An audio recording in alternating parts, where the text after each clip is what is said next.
Allie Waddell here with Diana Lane, the holistic hotness.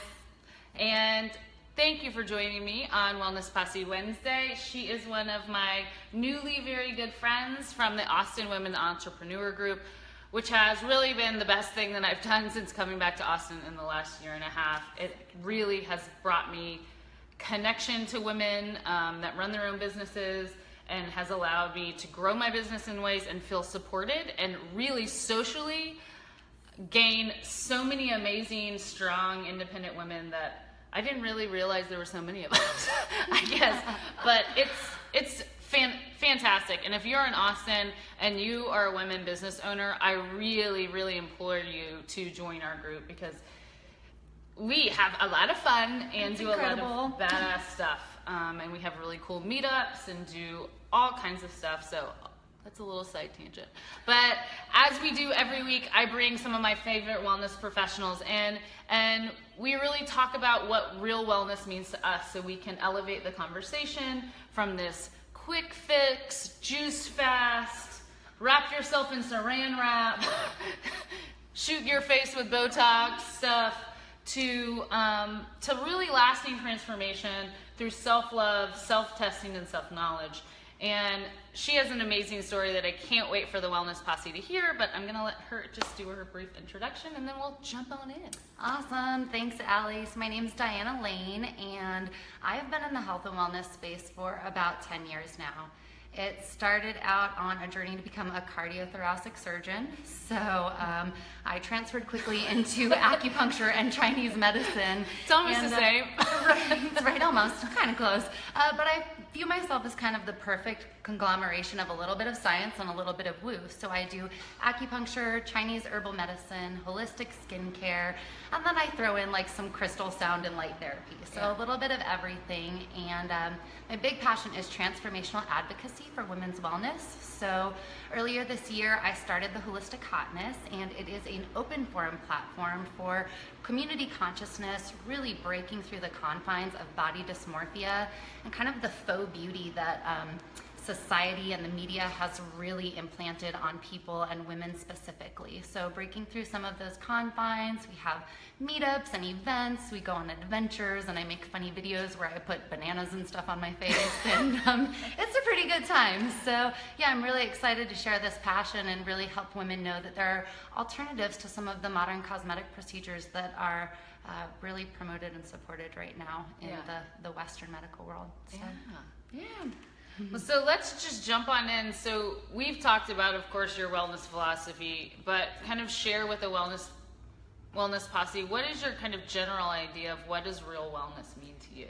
Yeah, so I mean, the truth is that nature knows. I mean, even modern day medicine is built on like taking ascorbic acid, vitamin C from fruits and things like that, and using just the isolated portions of it. So really getting back to nature and your heart. I mean, that's the truth of it all, is that anything you need for healing you can find usually in your local farms or grocery stores or farmers markets. Beyond that, like I said, true healing really starts from within. So it's a journey that you have with yourself, and that I feel fortunate to share with people. Like, I don't say I'm a healer or I'm gonna heal you. Like, this is something we do together. So that transformation from your heart really comes from within, and we're a compendium, right? Like our surroundings really influence us. So your indulgences, your thoughts, your actions, the things you eat, the people you surround yourself really impact who you are and how you feel and how you look and your life in general. So really trying to stay true to that nature knows component, and doing what's best for yourself and for your being, and just doing things that fill your soul is really important. Yeah, completely in line with kind of what we've talked about with a lot of wellness professionals. Excuse me.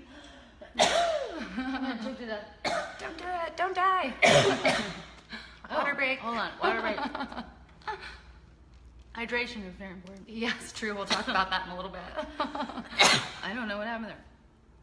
So, yeah, like what I've said around my healing was, until I death gripped my fitness and wellness for the majority of my life. I mean, just like, I will force you, body, to be in shape and to look amazing.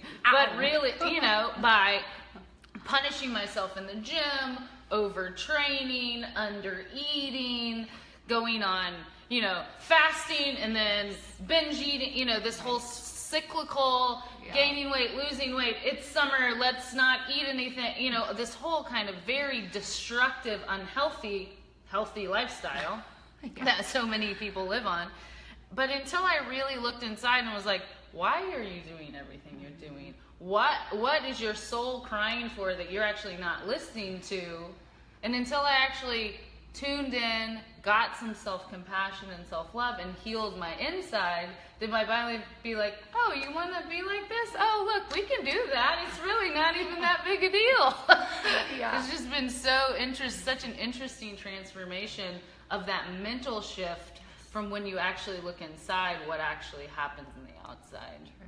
True. So I have a really similar story. I mean, my wellness journey started with that personal component of growth. I grew up in Santa Fe, New Mexico, which is not known for being the healthiest state in our country. I'm just saying, we like lots of chili and beans and stuff like that.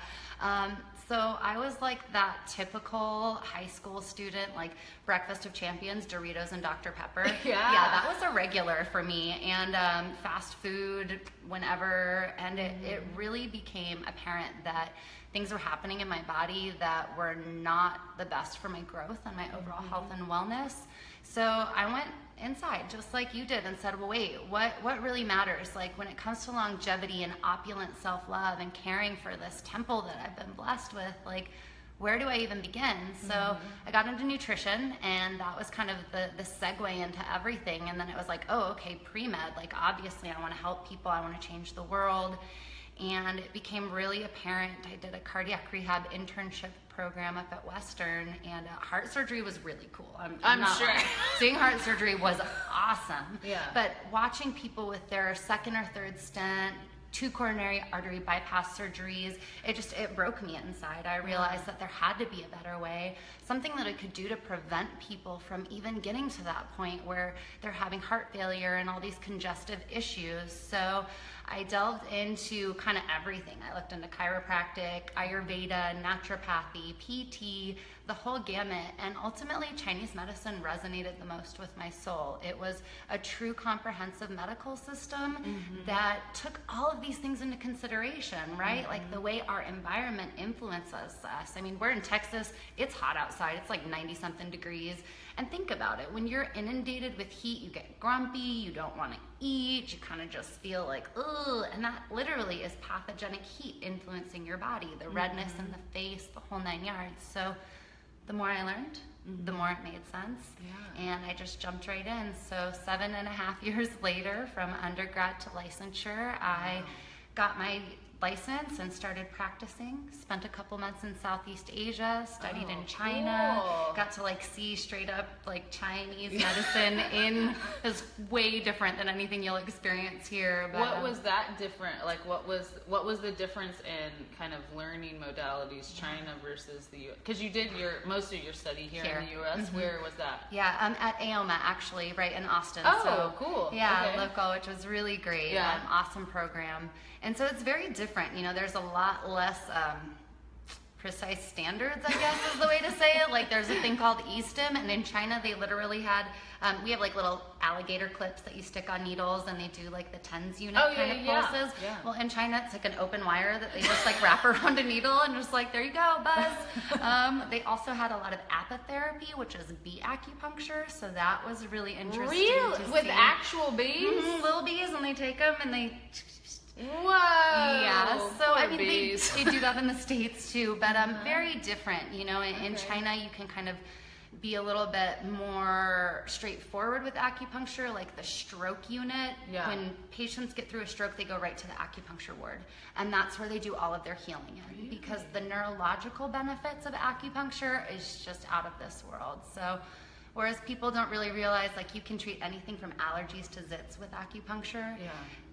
They're a little less open to it in the States. Yeah. And well, they've had a few thousand years to kind of have it feed into their culture. Right. I mean, for most people, I would say it would be in the last, maybe 20 years if you're in the know in an area. but probably in the last 5 to 10 in kind of general population, whereas acupuncture is a therapy that people have heard, at least most people have heard of, even though maybe still the majority of people don't use it for a lot of things. I think most people think of it for physical therapy, kind of muscular, that line, as opposed to using it for colds. I had no idea that you could use it. She came in, the first time I met her was at one of the women's entrepreneur groups, and she was like, oh yeah, we do like facelift Botox stuff with acupuncture. I was like, excuse me, what? Yeah. I was like, I never heard of that ever in my life. I was like, that's the coolest thing I've ever heard. Yeah, it really is. And I love this joke because like the side effects of acupuncture are like weight loss, better mood, better sleep, and great skin. Horrible side effects. Yeah, that sounds terrible. Yeah. So my favorite new thing is that the Veterans Affairs Association is now approving acupuncture for vets. So I've had an opportunity to work with a lot of veterans, and usually we're kind of like a last resort, and then they say, why didn't I find you earlier? And I'm like, I know, but you found me now, so that's okay. Well, that must be really cool to see. It's really nice to be able to give back. I mean, people, they sacrifice their lives for us and put themselves on the line, so it feels great to give back in that way. We're not doing a lot of facial acupuncture with them, just saying. But they can. They can if they want to.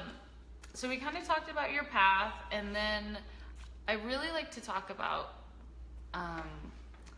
what are the conversations, what I've really struggled with is I see a lot of wellness professionals. I've been in this industry for about 17 years, and a lot of wellness professionals are either intimidated to have certain conversations, they don't know how to bring up certain conversations, or they maybe haven't done self-healing enough and don't want to bring up the conversation because it's going to kind of reflect back on them. What are those kind of conversations that you've seen wellness professionals not have with their clients that maybe you wish were discussed more? Totally. So some people will go ahead and say that prevention is the best medicine. Not all practitioners are really on this comprehensive collaborative care model. So having a healing team is the best thing you can do. I refer my patients to chiropractors. I refer them to awesome trainers like Allie. I love having a group of people as part of your healing crew, because it's a journey and you can't just get there with any one step. There is no one right answer. Western medicine totally has its place, and so does Eastern medicine. So as the integrative model grows, having more of that cross support for multimodality and multifaceted approaches, because then you're not just treating the symptoms with pharmaceutical band-aids. You actually can get to the root of a lot of constitutional or underlying issues by getting into what's going on in the body, besides just neck pain. What else is happening with you? So. Completely. And that's something that I have always been very into. I'm very into networking and kind of connecting people. But one of the things that I've gotten kickback from with certain people in the wellness profession is they are our profession. I'm sure every profession is like this, but I can just speak for ours, is they tend to be a little scarcity driven. If I tell anybody about going maybe to go see a different person, like a PT or something, then I might lose them. Whereas my view has always been, if our job and my goal is really to have my client be as healthy and thriving as possible, I cannot be the only person taking in charge, helping them with their wellness. I do not have that knowledge. I actually have a very wide range of knowledge, being that I've done a million different things, but there are times where I need somebody to go to a PT. I need somebody to get acupuncture. I need somebody to go get cryo. I need somebody to go to the chiropractor. And I really view that as I'm not sending them to you because we're on this referral thing and I expect you to only No, and I have I have a wider range of people that I feel certain people will fit with, which I think is really great. But have you found a way to kind of get around that? Have you found that similarly? Yeah, so I faced that myself, even going I referred a patient to somebody and then they kind of cut down and dwindled off over time, and there was part of me that took it personal at first. And was do I suck? And it was no, that's totally not the case. And it really does boil down to what results are happening and how you like work with that professional, because it's all about having the right practitioner. Like you could see 5 acupuncturists and maybe there's one of them that you actually are energetically open to healing with. Completely. So it really is like abundance mindset all the way, realizing that there is more love and money and patience and anything you need in the universe. There are more people out here than you could ever imagine, all looking for something different. And so just being that open platform and understanding that if I refer a patient and they decide to go and do PT more than they do acupuncture, that's what they need for where they're at. And I fully support that. Yeah. And it's all about really promoting their healing process and not getting caught up in like, that's all ego. Yeah, all ego. That's all ego when you get like, oh, well, they don't like me anymore. And then the other thing I really like about that is not only just referring, but then being able to actually have the conversations with the other wellness practitioners that work for. That's the other thing that I always thought was so interesting. I used to work for very, very high-end families, and these people spent, I mean, insane amounts of money, hundreds of thousands of dollars a year on their general wellness. Right. I mean, they just did. I was their trainer or their chef, and never the two shall talk to each other. Like, nobody was talking to each other. I'm like, why are we, you're spending all this money and all this time and energy to have all these people take care of you, yet you're not letting any of us, or we're not taking the steps to actually talk to each other, because I need to do what's in alignment with your PT, because if I'm your trainer and I'm not, or your Chinese medicine doctor, and then I'm feeding you certain stuff and that's not in alignment, we're actually fighting against each other as opposed to... Which is like the opposite of what should be happening, right? Like, let's all work together, we can all get along, like, collaborative care. Well, and then that we can actually get our clients to take the next step, because they actually will see change a lot faster. Yes, totally. So... this is one of my favorite parts, is like, because I'm really big into like tiny tweaks, tips, practices that kind of everybody can implement, that are not hard, that are not expensive, that actually do have impact. Because people think transformation means everything changes all at once and then I'm a whole new person ta-da! And ta-da, I wave my magic wand. So what are kind of your like go-to 2 or 3 things that you tell people, like, if you do these, it really does have a vast impact on your wellness? Absolutely. So one of the biggest things you can do is create a respectful relationship with yourself and your body. This means simple things like getting adequate hydration and proper nutrition. We should all be drinking about a half to a full ounce of water per pound of body weight, and then eating organic fruits and vegetables. I fully support eating meat. Don't get me wrong. Eat meat if you like it, because I do anyways. But those kinds of things, really nourishing your body from the inside out. Beyond that, maintaining good activity levels. Like, if you don't take care of the rest of this, you will waste away. So finding things that, not just like you're saying, like hitting it at the gym and pumping weights and being like, oh yeah, if that's your thing, by all means do it. But if you like to dance, go out and dance. If you like to sing or walk around on the green belt, whatever it is, move your body, get out there, and really just utilize this amazing vessel that we were blessed with. And of course, my last piece of advice is to get regular acupuncture.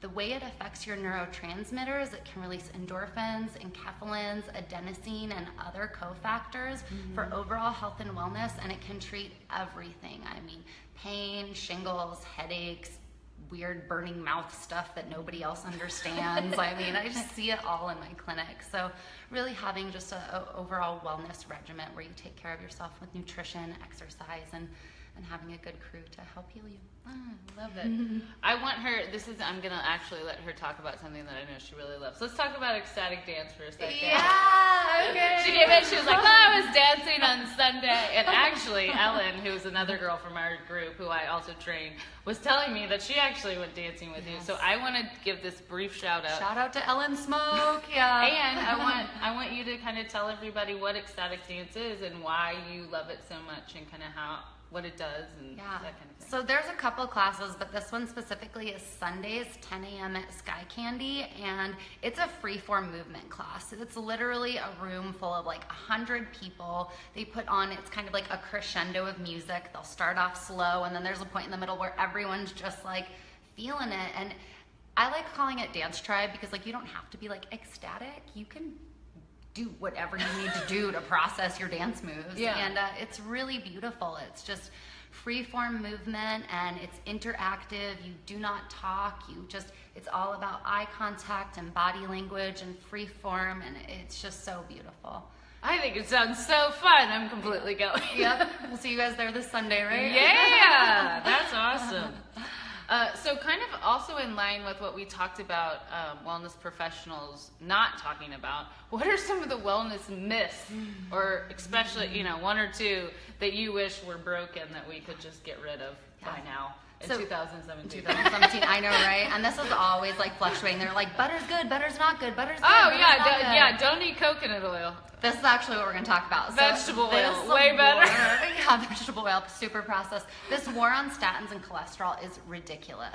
Like, I know, I don't know whether to be like amused or offended by the American Heart Association's article. Coconut oil is good for you. Like, just so everybody knows, it does have saturated fat. That is true. But like, what do you think is in here? Like, our brains, our bodies, we need lipids. We have to have good fats, of course. I mean, don't go out and eat like McDonald's hamburgers every day, but avocados, coconut oil, things that are nutrient dense.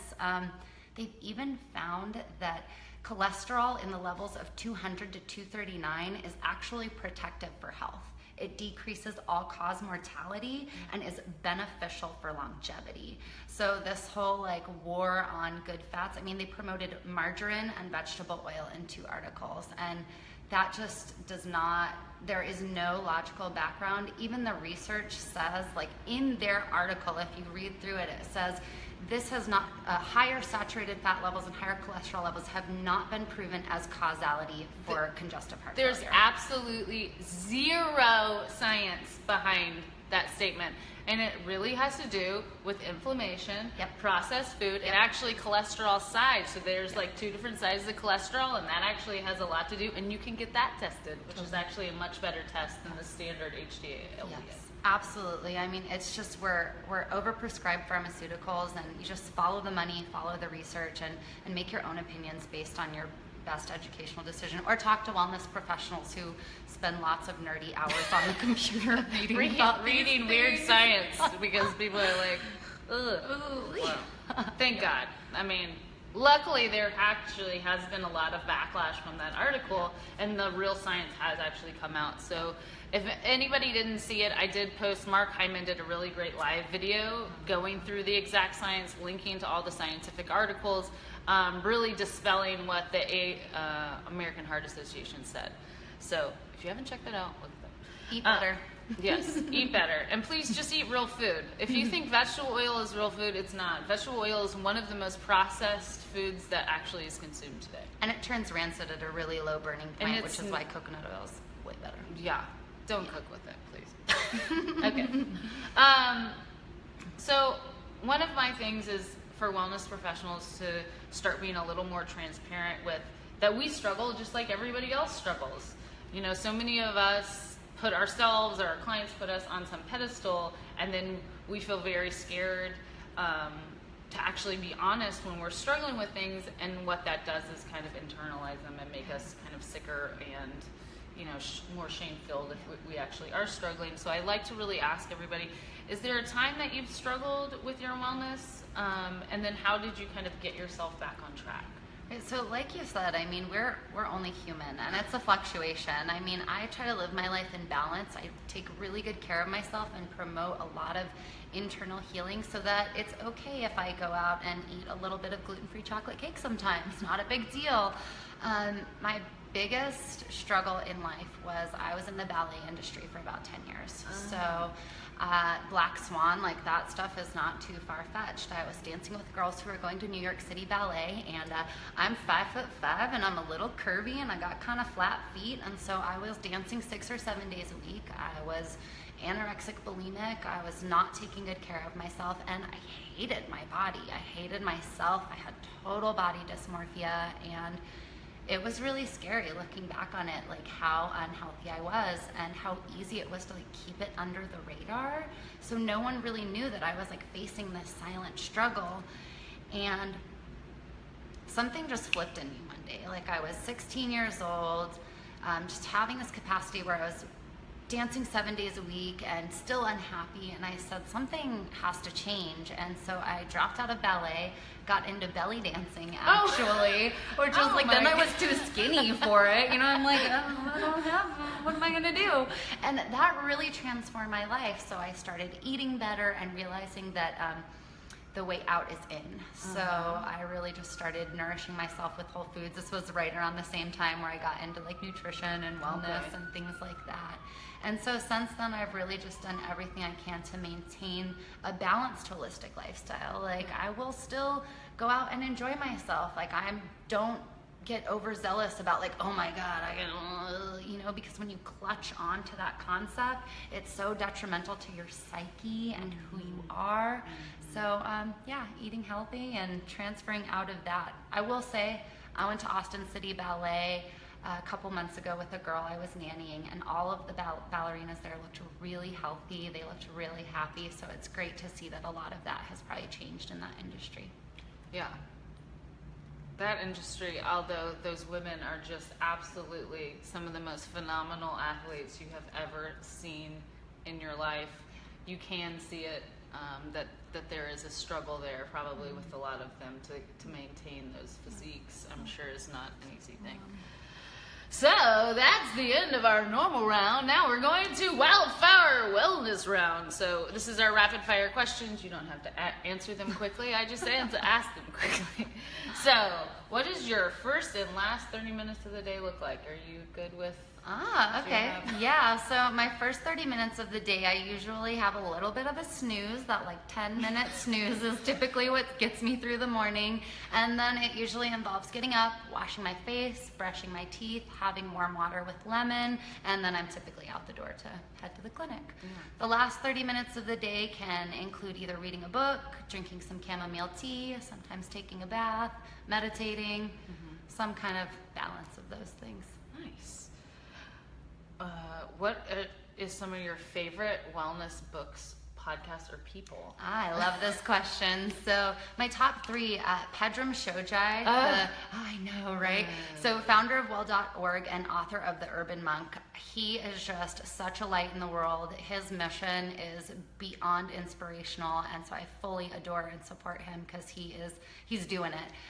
Other than that, I also really like Dr. Andrew Miles. He does botanical biohacking, so he talks a lot about Chinese medicine and herbal medicine. And then Keith and Michelle Norris from Paleo Effects. I love them. They host an amazing event every year here, and they really are. They're stepping out into this soulpreneur and health effects, and they're really pioneering this industry of overall health and wellness. She's also a part of our group.